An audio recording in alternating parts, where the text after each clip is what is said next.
How's it going, YouTubers? We're bringing you guys another Digimon card game BT7 match. Today it is myself piloting a friend of mine's green list, green hybrids on the left, pure green hybrids, and my opponent is playing red Jesmon. Yes, that is right, Jesmon. Still a threat in this meta. I think people haven't been playing it because of they were seeing it or playing it a lot, got real bricky last format, but it is definitely still a very powerful deck that you have to worry about in this upcoming format, in my opinion. So I do win the dice roll. So on the left, I'm going to go ahead and Digivolve into Tentomon. This is kind of the way to suspend Bokomons and stuff like that. This deck has a lot of Bokomon hate. And then I decided to go ahead and play out the Izzy, passing my opponent over only 2 memory. They Digivolve into EX01 Biomon that lets them draw a card when they attack a player's inherit and set up a tie. This tie is always not something you want to see on the Jesmon side because that means they're basically going to have all the memory they need to do whatever they want. And they pass it over to me. I swing in, it does die, and then I decide to play a Bokomon, passing them over. They're going to have their 3. There's not really much I can do about that. And here they just kind of get some more setup, Digivolve into the Bauhuckmon, use a red memory boost to try to find their pieces, do in fact find a Jesmon, so now I know there's a Jesmon in hand to worry about. Passing the turn back over to me at 2 because I do not have a memory tamer still. And here I am whiffing on a rookie. I do have quite a few level 7s in my hand. I'm not exactly sure how many level 7s they're running in this list, but I do Digivolve into the Metal Kabuterimon. Not really the best benefit because I don't get the suspend effect and there's nothing on the field to really worry about, but I do need to get some cycle, get some aggression out there. Swing in with the Bokomon to do a little bit of damage, and here I'm trying to decide what I want to do. My opponent's going to go to 3 anyway, so I decide to go ahead and play the new evolution card that if you have a hybrid, you can ignore its color requirements to Digivolve into a 10 Warriors. So I just go ahead and warp into my Ancient Beetlemon, so that way I have big body on the field that they kind of have to deal with, and passing them back over to their 3. And here they play the Huckmon, and indeed they do find the Savior. So now they basically have the full stack, they have full OTK. I'm at 5 security and they're at 3, but that's not really going to do much. There's not much that I can really stop about that stack. So here I use the Thunder Laser to suspend to at least get a little bit of burn damage. Here my opponent accidentally checks a security, but I tell him I don't have JP underneath, so he doesn't get the pierce. And I'm at 2 memory, so I'm trying to figure out what exactly I'm going to do. So they're going to get their 3 anyway. They're going to have full combo to go into Jesmon, so I do decide to play the Izzy and play out the Mimi. I probably could have done that a little bit better by playing the Izzy first, then the Thunder Laser, gaining the memory, and then playing the Izzy, or the Mimi, but again, I'm pretty sure I'm dead this turn anyway if they have any Sistermons in hand. And so passing them over to 4, they raise up the Jesmon. Here, trying to decide exactly how they want to swing. They do, if they play a Sistermon, they are automatically bigger than the or the Ancient Kabuterimon, but trying to see what they want to do, what order. They do have quite a few cards in hand. They have full combo, several of the Sistermons, and they decide, they originally think they're going to attack, but then they remember that Biomon's, Demi-Maramon's effect don't trigger, so they just switch up their target, deciding to attack the security. They are going to get the 2 checks because of tie. They will get the draw off of Biomon, and here they will get to play the Sistermon. This gives them a little bit more cycle, a little bit more draw to find maybe the last few pieces they need if they don't think they can quite OTK me this turn. First check goes, it does live, finding my level 5 hybrids, which is very unfortunate. They're in security. Rhino Kabuterimon is a very pivotal piece in this deck, in my opinion. Swinging through the Rhino Kabuterimon this time or Metal Kabuterimon, Ancient Kabuterimon, does have the piercing, does get the extra DP from the seal effect, hitting a Thunder Laser, add to my hand, surviving an Ancient Troy. Now they're at 2 memory. They do have the memory boost, so I'm thinking if they have a hybrid, I'm definitely just dead. Hybrid and an Omnimon. If you can barely see their hand, they kind of flashed it there for a second. They do have the Omnimon, but no hybrid. Not quite a way to just go ahead and take me out this turn, but they can reduce me to 0 security, and it is kind of good to play it safe here because if I do have another Ancient Beetlemon or another Beetlemon and Rhino Kabuterimon, there's still a chance that I threaten lethal if I have the right exact cards in hand, but if you've seen my hand, it's very, very bad, so there's pretty much nothing I can do here. And here they decide, go ahead, they're going to pass me to 3 anyway, Digivolving into the Omnimon, checking my last security, passing me over. There's the JP that I draw for turn. Too little, too late. I could have played something out, I think, with the Ancient Kabuterimon, Ancient Beetlemon, but I don't really want to waste my only level 5 or level 4 that I have in hand. I don't have anything else to really go back on. If I would have gotten rid of that, then I wouldn't have been able to Digivolve here, and I wouldn't have been able to get possible cycle, but at this point, there's not really much I can do. I'm at 0 security. I don't have all the pieces I need. If I would have had a rookie, I would have been able to deal with it, but with what I had, there's just not much I could do, so I just go ahead and scoop it up there. I'm just dead in the water at that point, so On to game 2. So in game 2, I'm trying to decide if I want to go first or second. I'm still not 100% sold on this format, but I do think going second, at least after the not greatest hand, is probably the best thing to do. If you see there, I have quite a few tamers in hand, so I have a decent setup, and also going second may help my opponent if they brick, which with the more consistency boosters that Jesmon has and a mulligan, it's not really as likely, but maybe they can give me plenty of memory so I can set up. Here, I go to play the JP, not thinking about it, but I do have 2 Izzies in hand, so I feel like it's better to just go ahead. They're going to have 3 anyway, so since they put me to 4, I can just set up 3 tamers on board right off the get-go to have the hope that I can draw into some more level 5s, level 4s and level 5s, and then be able to take full advantage of it. Here they Digivolve into the Bauhuckmon, but they whiff on the level 5, so they just go ahead and pass turn. They don't really have anything else they can do. I guess they don't want to pass too much memory. And here I don't quite have what I want. I'm trying to want to bait out a rookie or something on board, so I just play the Ken to pass them over to their 4 or 3 because they do have the tie on field, so they have the memory tamer. Here they do drop 2 Huckmons and in fact find pretty much all the pieces they need. I think the only thing they may be missing is a Jesmon, but they do find 2 saviors, so they're kind of set up there. Here I'll evolve JP into Metal Kabuterimon.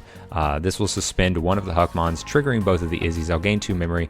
Now I'll Digivolve another Rhino Kabuterimon. I do have Piercing, but if you see my hand, unfortunately I do not have something like an Ancient Beetlemon or an Ancient Troymon to go into to get some more burn effect off. So here I go for a little bit of search, play out the Bokomon, hoping to find it. Unfortunately, only finding another Izzy and an Arbormon, so not quite finding the 10 warriors that I'm looking for, but I do decide I need to go ahead and get the aggression on the board, get some chip in, so I swing through with the Piercing from JP, check the security, get rid of the Huckmon on board, suspending the Ken to gain a memory. Here I was thinking, I think I probably should not have done that. I think I would have been able to capitalize a little bit more on memory, but it turns out it works out because I do end up drawing another Ken there off of the free Digivolve into Arbormon because I haven't used Bokomon's once per turn effect to gain the 2 memory. So I drop another Ken, set up another Tamer, and leave him at their 3. So here we know my opponent has the Savior, but he swings in for the Huckmon for a little bit of chip, hitting out a JP, which is really unfortunate for him because that way there I do have another JP on field, which is really, really strong, which means another piercing target, maybe another way to suspend his Digimon, so he probably doesn't want to play another Digimon, but he does Digivolve into the Savior in the back. Here he plays the Judgment, forgetting that I have the Ken. I decide to go ahead and let him take it back. This is just kind of a friendly match. It's a reenactment kind of one of the finals that we had, but at this point, since I do have the Terriermon on field, I do have another hybrid in hand.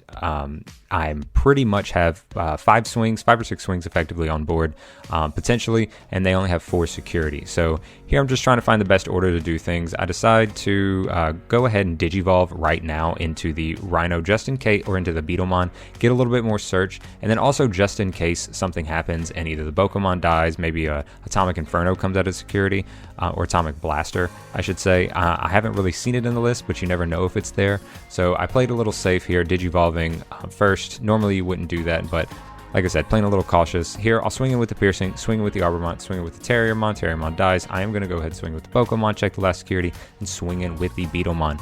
Securing game 2, just when Jesmon still can't see their pieces, just like any stack deck, it is kind of unfortunate, and you do kind of lose a little bit tempo if the other deck gets set up, especially in this format.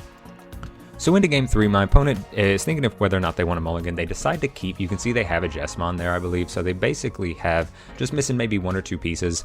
Do decide to go second so that they can capitalize on the memory. So I Digivolve into the Terriermon, playing a Ken just to kind of have my memory tamer set up. And my opponent does go ahead and Digivolve all the way up, Bauhuckmon into Bow into Savior, so I know that there's a good chance that maybe a Jesmon's coming down. I just kind of have to hope that they don't have the pieces. So I swing with the Terriermon just so I don't die to a Bauhuck effect. It does in fact die to the security check, and then I Digivolve the Izzy into the Metal Kabuterimon, and they just go into the Jesmon. So now I know they basically have full combo. You know, if they had a tie, I'd be even more afraid. So I just Digivolve up into the Rhino Kabuterimon, have the Tentomon in back, decide to go ahead and Digivolve into the Troymon, choke them at 1, and then have the effect to suspend the Jesmon so I don't die, but in fact do hit a tie out of security, bringing them to 3. And at this point, I know I'm basically dead in the water. Now this Jesmon is swinging 2 checks. Even if it doesn't get to swing a second time, I will just not be able to deal. My entire board's empty at this point. I only have one rookie. He swings in the Jesmon, uses the Sistermon Blanc Awakened, tucking underneath the Blanc to add the security back to get the recovery. Yeah, red gets recovery. And here I'm trying to decide, I can't remember if I have a level 4 hybrid in hand, but I'm trying to decide if I actually want to drop it. Decide not to. I do die, and then the effect from Ancient Troymon, since he did attack, I do get to spend 2 of my opponent's Digimon. So I will just go ahead and tap down the Blanc Awakened and the Jesmon, so I don't just straight up die this turn.